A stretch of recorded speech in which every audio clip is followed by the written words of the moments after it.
यह डिक्टेशन 100 शब्द प्रति मिनट की गति से बोली जा रही है। उपाध्यक्ष महोदय, माननीय वित्त मंत्री जी ने जो वित्त विधेयक पेश किया है, मैं उसका समर्थन करता हूं। जहां तक हमारी सरकार का संबंध है, उसने बड़े अच्छे कदम उठाए हैं। जैसे बैंकों का राष्ट्रीयकरण करने का सारा श्रेय प्रधानमंत्री और हमारी सरकार को जाता है। हमारे बड़े बड़े पूंजीवादियों की इच्छा थी कि बैंकों का काम इस तरह से चले कि लोगों को लूटा जाता रहे, लेकिन प्रधानमंत्री ने इस बात की परवाह न करते हुए कि कौन उनके साथ है, गरीबों को लाभ पहुंचाने के लिए बैंकों का राष्ट्रीयकरण किया। यह एक बहुत बड़ी उपलब्धि है। पैरा सदन में उस तरफ बैठे हुए माननीय सदस्य इस बात को अच्छा नहीं मानते, क्योंकि वे तो ऐसा बजट चाहते हैं जिससे सरकार के खजाने में एक पैसा भी जमा ना हो और गरीब आदमियों की सहायता करने के बहाने बड़े बड़े पूंजीपतियों की सहायता की जाए। हमेशा से उनका यह उद्देश्य रहा है और आज भी है।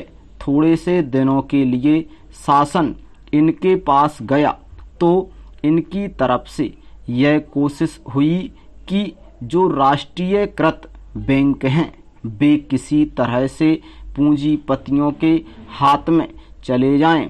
आज जिस प्रकार का वातावरण देश में है, उसमें कुछ देश विरोधी तत्व देश की आर्थिक व्यवस्था को खराब करना चाहते हैं।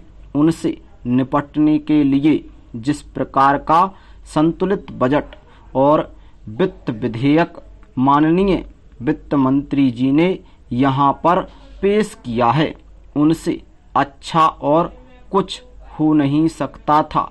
लेकिन इसके साथ साथ आवश्यकता इस बात की भी है कि जो आयकर की चोरी करने वाले हैं, जो कंपनियों के बड़े बड़े मालिक हैं, जो करों की चोरी करते हैं, उन पर भी वित्त मंत्री को कड़ी नज़र रखनी चाहिए।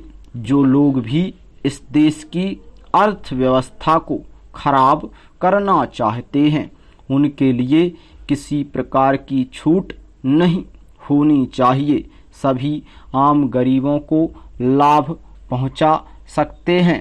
पैरा माननीय प्रधानमंत्री जी ने जो 20 सूत्री कार्यक्रम रखा है, उसके अंतर्गत आप सारे देश में बैंकों का जाल बिछाना चाहते हैं। हमारे जो वित्त मंत्री जी हैं, वे बड़े अच्छे ढंग से इस मंत्रालय का काम चला रहे हैं। जहां भी किसी प्रकार की कोई कमी है, उसको भी दूर करने की वह कोशिश कर रहे हैं। पहाड़ी क्षेत्रों में पहले कोई बैंक नहीं हुआ करते थे। पहले यहाँ पर रियासतें थीं, लेकिन आज वहाँ पर बैंकों का जाल बिछा हुआ है। एक बैंक की 100 से अधिक शाखाएं वहाँ हो गई हैं। इसी प्रकार से सारे देश में किया गया है। लेकिन कुछ शक्तियाँ ऐसी हैं जो इस देश की अर्थव्यवस्था को खराब करना चाहती हैं।